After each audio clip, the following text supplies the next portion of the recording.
Hello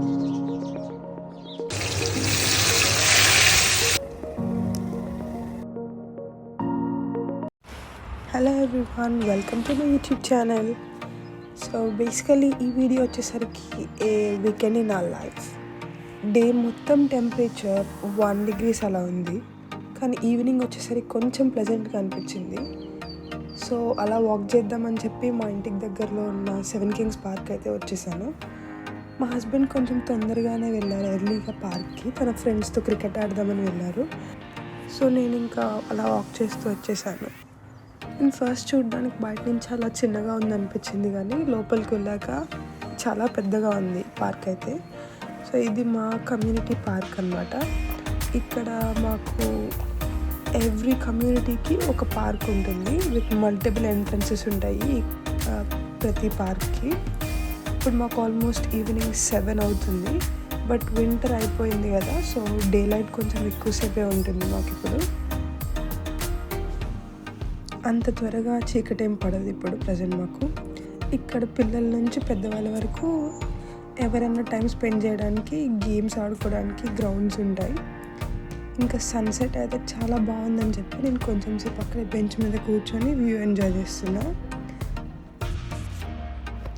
ఇక్కడ కొంతమంది basketball ఆడుతున్నారు. ఆల్మోస్ట్ వింటర్లో అస్సలు బయటికి రావాలనిపించదు. ప్లస్ మాకు వింటర్లో చాలా త్వరగా చీకటి పడిపోతుంది. చాలా రోజుల తర్వాత ఈరోజే క్లైమేట్ కొంచెం బాగుంది.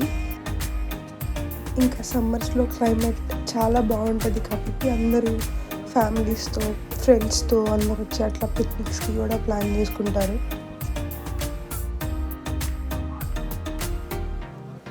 ఇక్కడ క్రికెట్ ఆడడానికి నెట్ కూడా ఉంది.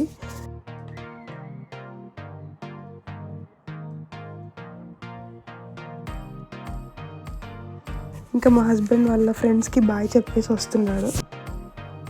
మాకైతే మేము ఇప్పటిదాకా ఉన్న ఏరియాస్ అన్నిటిలో ఈ కమ్యూనిటీలో ఉన్న పార్కే చాలా పెద్దది. ఇంక నుంచి మోర్ ఫ్రీక్వెంట్గా అయినా వస్తామని అనుకుంటున్నాము.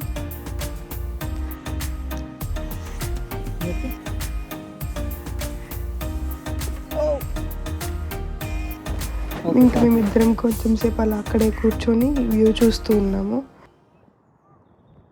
మాకు అదే పార్క్లో ఒక చిన్న వర్కౌట్ ఏరియా కూడా ఉంటుంది. ఆల్మోస్ట్ ఎవ్రీ పార్క్లో ఉంటుంది, బట్ పార్క్ సైజ్ బట్టి దాంట్లో ఉండే ఎక్విప్మెంట్స్ అనేవి ఎక్కువ ఉండడం, తక్కువ ఉండడం ఉంటాయి.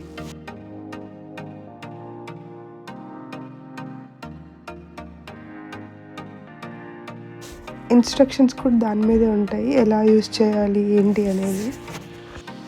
ఆల్మోస్ట్ 8కి ఎంట్రన్సెస్ అన్నీ క్లోజ్ చేస్తారు. సో మేమైతే బయటకు వచ్చేసాము. ఈరోజు అయితే మేము చికెన్ చేసుకుందాం అనుకున్నాం. సో కొన్ని గ్రోసరీస్ అయిపోయినాయి అని చెప్పి పక్కనే ఉన్న ఆఫ్ లైసెన్స్కి అయితే ఇప్పుడు వెళ్దాం అనుకుంటున్నాం. అక్కడికి వెళ్తున్నాం. ఇక్కడ వాళ్ళు వర్క్ లైఫ్ బ్యాలెన్స్కి బాగా ప్రియారిటీ ఇస్తారు. సో అందుకే మ్యాక్సిమం అన్ని షాప్స్ 8 లోపలే క్లోజ్ చేసేస్తారు. వీక్లీ ఆర్ మంత్లీ గ్రోసరీస్కి ఆల్డీ, లిడిల్ ఆర్ యాస్డాట్లో తీసుకోవచ్చు. కానీ సడన్గా ఇంట్లో ఏమన్నా ఎమర్జెన్సీకి గ్రోసరీస్ అయిపోతే కనుక పక్కనే ఇట్లా చిన్న ఆఫ్ లైసెన్స్ ఉంటాయి అన్నమాట. సో మనం అక్కడ మనకు కావాల్సినవి పిక్ చేసుకొని కౌంటర్ దగ్గరికి వెళ్ళి బిల్ పే చేసేసేయచ్చు.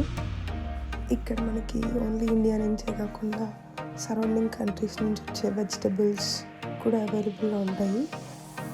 ఆనియన్స్ కూడా ఆఫ్ లైసెన్స్ అయితే జనరల్గా 2 kilos and 4 kgs ఉంటాయి. రెడ్ ఆనియన్స్ వచ్చేసరికి ఇండియా నుంచి వచ్చి కొంచెం కాస్ట్లీ ఉంటాయి. 2 kgs 3 pounds అట్లా ఉంటాయి. బట్ యూకే ఆర్ పక్కనే ఉన్న కంట్రీస్లో అయితే కొంచెం తక్కువగా వస్తాయి. 4 kgs 2 pounds అట్లా వచ్చేస్తాయి వైట్ ఆనియన్స్. ఇంకా మేము మాకు కావాల్సినవి తీసుకొని ఇంటికి వచ్చేసి కుకింగ్ అయితే స్టార్ట్ చేసేసాము.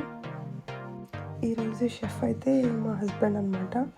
మా హస్బెండ్ చికెన్ ఫ్రై అంటే నాకు చాలా ఫేవరెట్. ఎన్నిసార్లు నేను చేసినా కానీ ఆ ఫ్లేవర్ కానీ కన్సిస్టెన్సీ కానీ నాకైతే అస్సలు రాదు.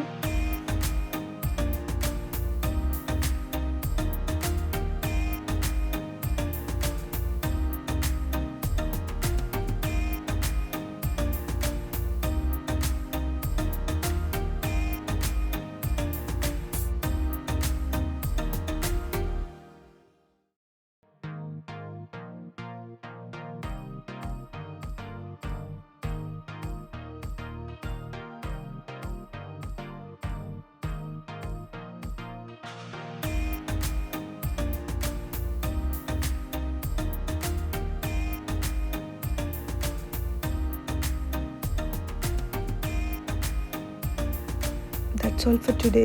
మీకు కనుక ఈ వీడియో నచ్చినట్టయితే please like, share and comment and subscribe to my YouTube channel. Thank you.